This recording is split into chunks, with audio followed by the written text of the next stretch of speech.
Hello everyone. आज हम पढ़ेंगे प्रश्नावली 2.4। उसका पहला क्वेश्चन है, लंबी विभाजन प्रक्रिया का उपयोग न करते हुए बताइए कि निम्नलिखित परिमेय संख्याओं के दशमलव प्रसार शांत है या अशांत आवर्ती हैं। यानी कि परिमेय संख्याएं हैं, नीचे जो भी दिया हुआ है आपके टोटल 7 क्वेश्चंस हैं और सब में परिमेय संख्याएं दी हैं।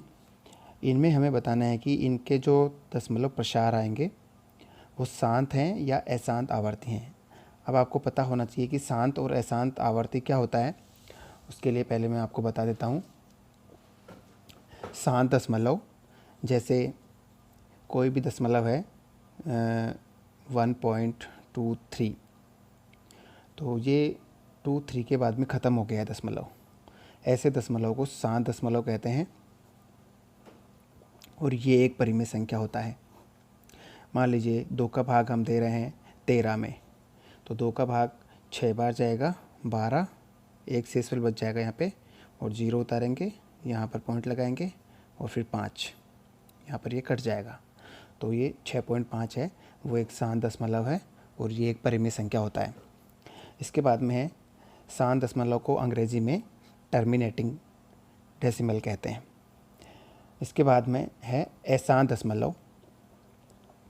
अशांत दशमलव का मतलब होता है कि जैसे 10 में 3 का भाग दे रहे हैं, 3 बार गया 9, फिर 1 आ गया, फिर 0 यहाँ पे दशमलव लगा देंगे, 3 का 3 बार 9 1, फिर से 0 आएगा, फिर से 3 बार भाग जाएगा, फिर से 9 आ जाएगा, फिर से 1 आ जाएगा। ऐसे ये चलता ही रहेगा। यहाँ पर 3 3 3 3 आते ही जाएंगे, कभी ख़त्म नहीं होगा ये। तो ऐसे दशमलव को अशांत दशमलव कहते हैं, अंग्रेजी में नॉन टर्मिनेटिंग। इसके बाद में अशांत आवर्ती। आवर्ती क्या होता है? अशांत आवर्ती मतलब ये वाला एग्जाम्पल ही लिया हमने, 10 में 3 का भाग लगाएंगे तो ये 3 3 3 3 आते ही जाएंगे। इसमें मतलब है कि 3 का बार बार रिपीट हो रहा है, बार बार 3 ही 3 आते जा रहे हैं। तो ऐसे दशमलव को अशांत दशमलव तो हम कह ही रहे थे कि ये कभी ख़त्म नहीं होगा, और आवर्ती का मतलब बार बार रिपीट होना। तो यहाँ पर 3 अंक है, उसका बार बार रिपीट हो रहा है, इसलिए इस वाले दशमलव को हम कहेंगे अशांत आवर्ती। आवर्ती है वो 1 अंकी या फिर 2 अंकी, 3 अंकी, 4 अंकी, 5 अंकी, कितने भी अंकों की आवर्ती हो सकती है। जैसे कि 1 पॉइंट 2 3 4 2 3 4 2 3 4 और ये, तो ये एग्जांपल है। यहाँ पर 2 3 और 4 का बार बार रिपीट हो रहा है और ये कभी ख़त्म भी नहीं हो रहा। तो ऐसे दशमलव को अशांत आवर्ती दशमलव कहेंगे और ये भी परिमेय संख्या ही होते हैं। तो इसको हम कैसे लिख सकते हैं? 1.234 और इसके ऊपर बार लगा दिया है, तो बार का मतलब है 2 3 4 का बार बार रिपीटेशन हो रहा है। तो अशांत आवर्ती, जिसको अंग्रेजी में नॉन टर्मिनेटिंग रिपीटिंग भी कहा जाता है। अब हम ये वाले सवाल करेंगे कि बिना लंबी विभाजन प्रक्रिया के, मतलब लंबा भाग नहीं लगाना है इसमें, जैसे हम करते थे, आप लोग देख रहे हैं स्क्रीन पर, इस तरह से भाग नहीं देकर हम लोग इस तरह से भाग नहीं देकर, और ये हम बताएंगे कि दशमलव प्रसार इसका शांत है या अशांत आवर्ती है। तो इसके लिए 1500 तो इसका अंश है और 1600 इसमें हर है। तो जो इसका हर है, अगर हर के गुणनखंड 2 की घात के रूप में ही आते हैं, मान लीजिए हर के रूप में 8 आ रहा है, तो 8 के गुणनखंड क्या हो रहे हैं? 2 की घात 3 आ गया। 8 के गुणनखंड को हम 2 की घात 3 भी लिख सकते हैं। तो 2 की घात 3 आ रहा है यहाँ पे। 2 की घात के रूप में अगर हर का मान है तो वो वाली दशमलव शांत होगी। इसी प्रकार अगर जो हर है उसकी घात 5 की घात के रूप में है, अगर 5 है उसकी घात में कुछ भी संख्या आ रही है तो वो भी शांत दशमलव होगा, ठीक है। या फिर 2 गुणा 5, अगर किसी भी परिमेय संख्या का जो हर है 2 गुणा 5 के रूप में आता है तो वो भी 7 दशमलव ही होगा। जैसे एग्जाम्पल के रूप में हम ले लेते हैं कोई भी छोटा सवाल, जैसे ये वाला है, या फिर मैं वैसे ले लेता हूँ एक सवाल, जैसे 8/10 है। तो यहाँ पर 10 हर के रूप में आ रहा है और 10 के गुणनखंड क्या होंगे, 10 के गुणनखंड क्या होंगे, 2 का भाग गया 5 और ये 5, 1 2 गुणा 5, 10 को 2 गुणा 5 के रूप में हम लिख सकते हैं। तो ये 8/10 है, वो 7 दशमलव होगा। जैसे 10 का भाग हमें 8 में लगाना है ना, तो 10 का भाग 8 में लगाएंगे तो ये 0 और ये पॉइंट और 8 बार भाग जाएगा इसमें और यहाँ पर ये कट जाएगा। तो इसका आंसर आता है 0.8, जो कि एक 7 दशमलव है। अगर 2 और 5 के अलावा उसके हर में कुछ भी आ रहा है, कोई और संख्या है, तो वो अशांत दशमलव होगा। 2 या 5 के अलावा और कोई, जैसे 3 है या फिर 7 है, ऐसी कोई संख्या आ जाए तो वो अशांत दशमलव होगा। 1600 पहला सवाल है, 15/1600। तो पहले 1600 के हम अभाज्य गुणनखंड निकालेंगे, कि अभाज्य गुणनखंड निकालेंगे हम। 2 का भाग देंगे तो 800, फिर 2 का भाग देंगे तो 400, फिर 2 का भाग लगाएंगे तो 200, और फिर 2 का भाग लगाएंगे तो 100, फिर 2 का भाग लगाएंगे तो 50, फिर 2 का भाग 50 में लगाएंगे तो 25 आ जाएगा। 2 का फिर 5 का भाग लगेगा, इसमें 5 बार जाएगा, और फिर से 5 का भाग लगाएंगे तो 1 बार जाएगा। तो 1600 को हम देखिए किस रूप में लिख सकते हैं। 2 देखिए कितनी बार आया है यहाँ पर, 6 बार। तो 2 की घात 6 इंटू 5 की घात 2, 2 की घात 6 और 5 की घात 2। 1600 जो कि हर के रूप में है वो इस रूप में आया है, 15/2 की घात 6 और 5 की घात 2। अब यहाँ पर देखिए इसका हर 2 और 5 की घात के रूप में ही है, तो ये कैसा दशमलव होगा, 7 दशमलव होगा। ठीक है, चलिए दूसरा सवाल, 13/3125। तो पहले वो ही जैसे हमने पहले सवाल में किया था, 3125 के अभाज्य गुणनखंड करेंगे। 3125 के अभाज्य गुणनखंड करेंगे। देखिए यहाँ पर 5 आ रहा है तो इसमें 5 का भाग ही लगेगा सीधा। तो 5 का भाग 31 में दिया 6 बार, और फिर 2 बार, और फिर 5 बार, 625 बार जाएगा 3125 में। अगर आप भाग देना चाहो तो वैसे भी भाग दे के भी देख सकते हो। और फिर 625 में भी लास्ट में 5 आ रहा है तो फिर से 5 का भाग लगेगा, 125 बार भाग जाएगा इसमें, फिर से 5 का भाग लग जाएगा तो 25 बार जाएगा, फिर से 5 का भाग लगेगा तो 5 बार जाएगा, और फिर से 5 का भाग लगेगा तो 1 बार भाग लगेगा। इस तरह से 3125 को हम 5 की घात 5 के रूप में लिख सकते हैं। तो यहाँ पर जो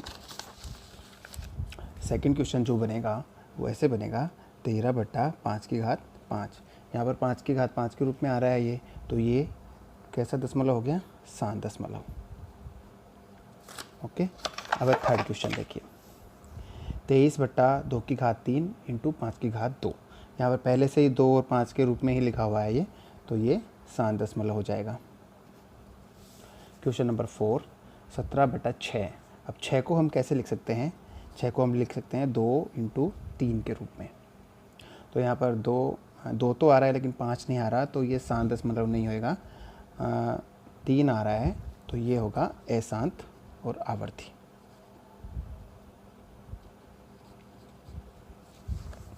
फिर है क्वेश्चन नंबर 5, 129/2 की घात 3 इंटू 5 की घात 7 इंटू 7 की घात 5। यहाँ पर 2 और 5 तो आ रहा है लेकिन 7 भी आ रहा है साथ साथ में, तो ये वाला कैसा होगा, अशांत आवर्ती।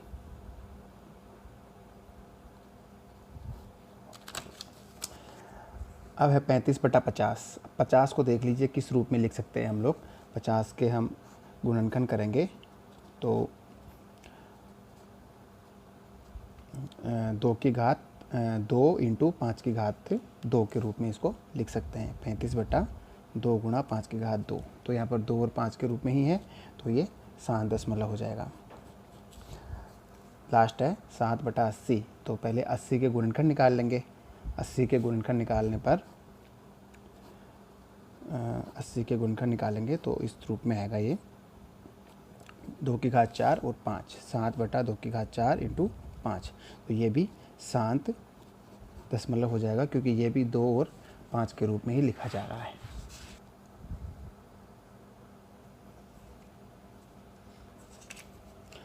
क्वेश्चन नंबर 2, निम्नलिखित परिमित संख्याओं के दशमलव प्रसार लिखिए एवं बताइए कि ये शांत हैं। हमें ये जो भिन्न दे रखी है उसका हमें दशमलव प्रसार लिखना है, दशमलव के रूप में लिखना है इसको, और ये हमें बताना है कि ये शांत हैं। तो 125 का भाग लगाएंगे 13 में, या तो इस तरह से निकालेंगे कि 125 का भाग 13 में लगाएंगे और फिर जो भी आंसर आ रहा है भागफल में जो वो हम लोग लिखेंगे, और फिर उसको देख के हम बताएंगे कि ये शांत है या अशांत है। या फिर दूसरा तरीका ये भी है कि 125 के गुणनखंड कर लीजिए, 125 के गुणनखंड कर लीजिए, और फिर इस तरीके से भी कर सकते हैं इसको। जैसे हमने 125 के गुणनखंड किए तो 5 का भाग लगेगा तो 25, फिर से 5 का भाग लगेगा, फिर 5 आ गए, और फिर से 5 का भाग लगेगा तो 1 आ गया। तो 125 को हम 5 की घात 3 के रूप में लिख सकते हैं। तो 125 को 5 की घात 3 के रूप में लिख सकते हैं, इसलिए हम लोग इसको ऐसे लिख देंगे 13/5 की घात 3। अब इसके आगे क्या करना है कि हमें जो इसका हर है उसको 2 और 5 के रूप में लिखना है, जिससे हम इसका दशमलव प्रसार आसानी से कर सकेंगे। तो इसको 2 और 5 के रूप में लिखना है, तो इसके साथ में हमें 2 की घात 3 भी चाहिएगी, और 2 की घात 3 हम ऐसे ही तो लगा नहीं सकते नीचे। तो उसके लिए हमें क्या करना पड़ेगा, इसके अंश और हर में 2 की घात 3 से गुणा कर देंगे। तो अंश व हर को 2 की घात 3 से गुणा करने पर, अंश और हर में गुणा करेंगे तो इस वाली संख्या में कोई भी फ़र्क नहीं पड़ेगा और इसे हल करने में आसानी हो जाएगी। 2 की घात 3 बटा 2 की घात 3 से हमने इसे गुणा कर दिया है। ठीक है, अब देखिए आगे, अब ऊपर वालों को गुणा कर लीजिए। ये तो 8 हो गया, 2 की घात 3 का मतलब 8 होता है। 8 को 13 के साथ गुणा करेंगे तो 91 आ जाएगा, सॉरी 104 आएगा। और 5 की घात 3 का मतलब होता है 125, और 2 की घात 3 का मतलब होता है 8। तो 125 को 8 के साथ गुणा करने पर आता है 1000। अब 104 में 1000 का भाग देना है, तो देखिए ऐसी 10 होती है, 100 होता है, 1000 होता है या 10,000 होता है। ऐसी संख्याओं से भाग देना बहुत ही आसान है। जितने ऐसी संख्याओं में जीरो होते हैं उतने ही अंकों के पहले दशमलव लगा देते हैं। यहाँ पर 3 जीरो हैं तो मतलब ऊपर जो अंश है उसके 3 अंकों से पहले दशमलव लगा देंगे। तो इसका जो आंसर आएगा वो आएगा 0.104। 3 अंक से पहले हमने दशमलव लगा दिया है और ये इसका दशमलव प्रसार हो गया है। और हमें बताना है कि ये शांत है या अशांत। तो ये शांति है, तो ये हुआ शांत दशमलव। ठीक है, अब सेकंड नंबर को हम घात के रूप में, इसका जो हर है उसको घात के रूप में कैसे लिखेंगे। अंश को तो सेम, और ये जो 625 दे रखा है, 625 के हम अभाज्य गुणनखंड निकालेंगे। 625 के अभाज्य गुणनखंड निकालेंगे तो 5 का भाग लगाएंगे तो 125 बार जाएगा। फिर से 125 में 5 का भाग लगाएंगे तो 25 बार जाएगा। फिर 5 का भाग 25 में लगाएंगे तो 5 बार जाएगा, और फिर 5 का भाग 5 में देंगे तो 1 बार जाएगा। तो 625 को हम 5 की घात 4 के रूप में लिख सकते हैं। तो यहाँ पर लिख देंगे 5 की घात 4। अब हमें इसकी तरह से ही करना है। यहाँ पर 5 की घात 4 है तो नीचे 2 की घात 4 भी हमें लिखना है। तो उसके लिए हम इस पूरे को अंश और हर में 2 की घात 4 से गुणा करेंगे। 2 की घात 4 से गुणा कर देंगे। यहाँ पर लिख देंगे अंश व हर को 2 की घात 4 से गुणा करने पर। तो इसको 2 की घात 4 से गुणा कर देंगे। अब जो ऊपर जो अंश में है उनको गुणा करेंगे। 2 की घात 4 का मतलब होता है 16। 16 को पहले इससे गुणा कर लेंगे। 16 को 14,588 से गुणा कर लेंगे, और ऐसे ही 625 को 16 से गुणा कर लेंगे। देखिए 14,588 को 16 से गुणा कर लेंगे।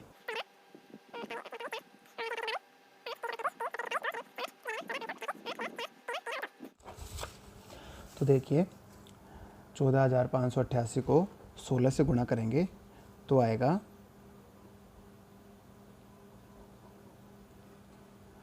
2,33,408 बटा 625 को 16 से गुणा करेंगे तो आएगा 10,000।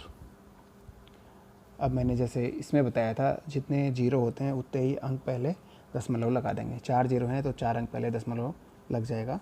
23.3408 ये आपके आंसर आ गया है और ये शांत दशमलव है।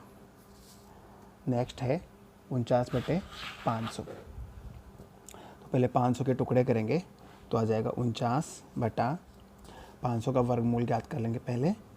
तो 2 का भाग लगाएंगे तो 250 बार जाएगा, 2 का भाग लगाएंगे तो 125 बार जाएगा, 5 का भाग लगाएंगे तो 25 बार जाएगा, फिर 5 का भाग लगाएंगे तो 5 बार जाएगा, फिर 5 का भाग लगाएंगे तो 1 बार जाएगा। तो इसको हम लिख सकते हैं 2 की घात 2 और 5 की घात 3 के रूप में। 2 की घात 2 और 5 की घात 3 के रूप में इसको हम लिख सकते हैं। अब यहाँ पर देखिए 5 की घात तो है 3 और 2 की घात है 2, तो हमें 2 की घात को भी 5 की घात के बराबर करना है, मतलब यहाँ पे 3 लाना है। तो यहाँ पर एक बार कम है, इसलिए हम अंश और हर में 2 की घात 1 से इसको गुणा कर देंगे। तो अंश और हर में 2 की घात 1 से गुणा करने पर ऐसा आ जाएगा। अब यहाँ पे भी 2 की घात 3 हो गई है नीचे भी, तो इसको ऐसे लिख सकते हैं 2 की घात 3 और 5 की घात 3। अब 49 को 2 से गुणा करेंगे तो 98 आता है, 98 आता है, और 2 की घात 3 का मतलब 8 होता है और ये होता है 125। तो 125 को 8 से गुणा करेंगे तो 1000 आता है। अब इसमें 3 जीरो हैं, मतलब दशमलव कहाँ लगेगा, जीरो लगा के यहाँ पर। तो ये जो आंसर आया है ये शांत दशमलव है। इसके बाद में है क्वेश्चन नंबर 3। लास्ट क्वेश्चन है 2.4 का। नीचे दर्शाए गए दशमलव प्रसार के लिए निर्धारित कीजिए कि यह संख्या परिमेय संख्या है या नहीं। पहले तो हमें बताना है कि ये जो हमें दिए गए हैं 3 क्वेश्चंस, इसमें परिमेय संख्या है या नहीं, इनको सिर्फ देख के बताना है। यदि यह परिमेय संख्या है तो इसके हर के अभाज्य गुणनखंड के बारे में अपनी टिप्पणी लिखिए। अगर इनमें से कोई भी परिमेय संख्या है तो उसके अंश और हर को हम पहले देखेंगे, तो और उसके हर के बारे में क्या वह 2 गुणा 5 के रूप में है, अगर है तो उसके बारे में लिखेंगे। तो पहले 1 नंबर, इसको देखिए, या पीछे इसके डॉट डॉट लगा रखे हैं, मतलब ये अशांत है, अशांत है।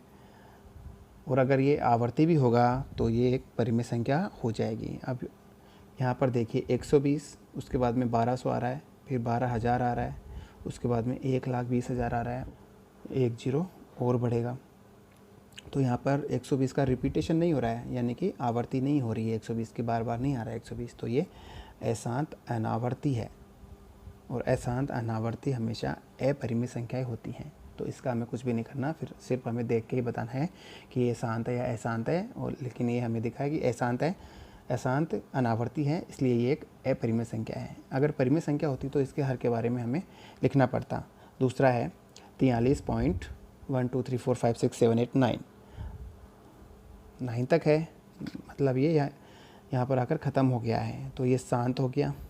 अगर ये शांत है तो मतलब ये एक परिमेय संख्या है। शांत दशमलव हमेशा परिमेय संख्या होते हैं, तो ये परिमेय संख्या है। तो इसका जो हर आएगा वो इस रूप में आएगा, सेकंड वाले का।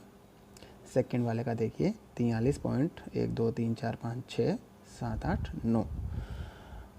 मैंने इसमें बताया था कि जितने जीरो होते हैं भाग में उतने ही ऊपर, उतने ही अंक से पहले दशमलव हम लगा देते हैं, ठीक है। इसमें उल्टा करेंगे, जितने अंक से पहले दशमलव लगा है उतने ही अंकों वाली, उतने ही जीरो वाली संख्या हम इसके भाग में लिख देते हैं, बट्टे में लिख देते हैं, और इसका दशमलव हटा देते हैं। तो इसको कैसे लिख सकते हैं, इस रूप में इसको हम लिख सकते हैं। 9 अंक के पहले दशमलव लगा है, 1 2 3 4 5 6 7 8 9 अंक के पहले है, तो 9 जीरो वाली संख्या यहाँ पर लिख दीजिए नीचे, 2 4 7 8 और 9। ठीक है, और हमें अब इस संख्या के अभाज्य गुणनखंड निकाल के, या फिर लिख दीजिए कि जो ऐसी संख्या होती है ना वो 2 गुणा 5 के रूप में ही होती है हमेशा। इस पे तो n लगा दीजिए, इस पे m लगा दीजिए, घात कितनी भी आ सकती हैं इस पे, तो 2 की घात n गुणा 5 की घात m के रूप में इसका हर है। ठीक है, अब है तीसरा ये वाला, देखिए इसके ऊपर बार लगा हुआ है, मतलब इतने सारे अंकों का रिपीट होगा, बार बार बार बार, ख़त्म नहीं होगा ये, बार बार रिपीट होगा ये, 1 4 2 8 5 7 बार बार आते जाएंगे, कभी ख़त्म नहीं होगा। मतलब ये अशांत है और आवर्ती है, क्योंकि अंक बार बार आएंगे तो ये आवर्ती भी है।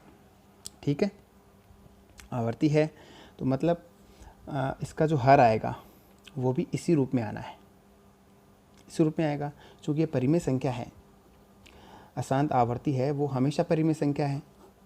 और इसको कैसे लिखेंगे, इसमें भी इसका जो हर है वो भी इसी रूप में आएगा, 2 की घात n गुणा 5 की घात m के रूप में ही इसका भी हर आएगा। तो इस प्रकार से हमने देखा कि ये 2.4 है, बहुत ही इजी प्रश्नावली है, और हमेशा जो बोर्ड एग्ज़ाम में 1 नंबर का क्वेश्चन आने के चांसेस रहते हैं। 2.3 में हमने देखा था, सिद्ध करने वाले जो क्वेश्चन थे उसमें से लगभग 3 नंबर का क्वेश्चन आ सकता है और हमेशा आता भी है।